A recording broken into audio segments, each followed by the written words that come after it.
उसके हृदय में धर्म बसा है वर्षों के। मैंने उसका संघर्ष देखा है। वो जानता है वो जिस पक्ष में, वहाँ धर्म और सत्य दोनों ही नहीं। यदि हमारे पक्ष में आ जाए, आत्मा जाग जाएगी कृष्ण। नहीं बात है, वास्तव में उनकी आत्मा जागेगी तब वो हमारे पक्ष में आए, और ये कार्य आपको करना हो।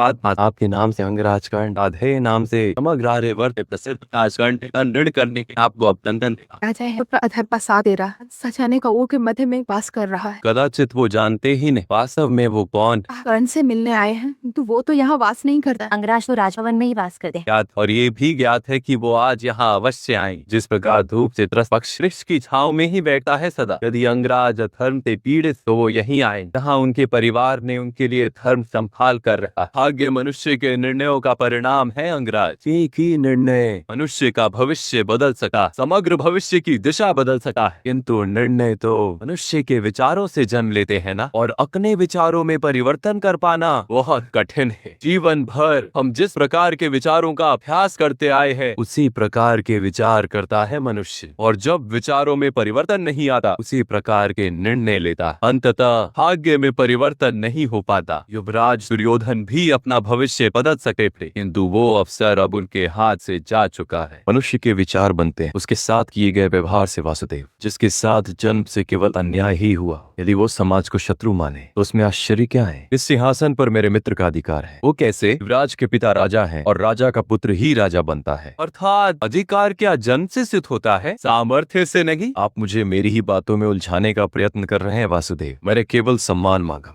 अधिकार नहीं मांगा मैंने कभी, क्योंकि मैं जानता अधिकार जन्म से सिद्ध होता है और सम्मान सामर्थ्य से। फिर तो आपको केवल रथ का सारथी बनने का अधिकार है अंगराज। युद्ध में भाग नहीं लेंगे आप? जब सारा समाज मेरे सामर्थ्य का अपमान कर रहा था, उस समय मेरे मित्र दुर्योधन जा उसे उचित सम्मान दिलाया था वासुदेव। उनके आदेश का पालन करना मेरा कर्तव्य है। मेरे लिए ये युद्ध है ही नहीं वासुदेव, केवल कर्तव्य का निर्वाह है। और यदि आप क्षत्रिय होते, राजा बनना आपका अधिकार होता, किसी का उकार में तब ही क्या ये युद्ध आपको कर्तव्य प्रतीत होता? ये प्रश्न ही व्यर्थ है वासुदेव, क्योंकि मैं क्षत्रिय नहीं। राजा बनना मेरा अधिकार नहीं, क्योंकि अधिकार जन्म से सिद्ध होता है। मेरा तो ये मानना है कि अधिकार सामर्थ्य को मिलना उचित है, और सम्मान तो मनुष्य को स्वयं के लिए होना उचित है। क्योंकि जो दूसरों से सम्मान की अपेक्षा करता है, आशा करता है, वास्तव में उसके लिए कोई भी सम्मान पर्याप्त प्रतीत ही नहीं होगा। जैसे आप सम्मान और अपमान के विचारों में इतना खो गए कि धर्म का ज्ञान होते हुए भी अधर्म का त्याग नहीं कर पाते। मुझे युवराज के पक्ष में कोई अधर्म दिखाई नहीं देता वासुदेव, क्योंकि आप सत्य को टुकड़ों में देख रहे हैं अंगराज। मैंने आपसे कहा था, भाग्य मनुष्य के निर्णयों का परिणाम। आपका एक निर्णय आपका भाग्य भी बदल सकता है। विचार कीजिए, यदि राजमाता कुंती आपकी माता होती, ऐसा विचार वह किस प्रकार कर सकता हूँ वासुदेव? मैं सूत अधीरथ और माता राधा का पुत्र हूँ, जिसके रोम रोम पर युवराज दुर्योधन करे। नहीं अंगराज, आप अपने जन्म की वास्तविकता जानते ही नहीं। भगवान सूर्य नारायण का प्रसाद, आप स्वयं भगवान सूर्य नारायण के मंत्र प्रसाद।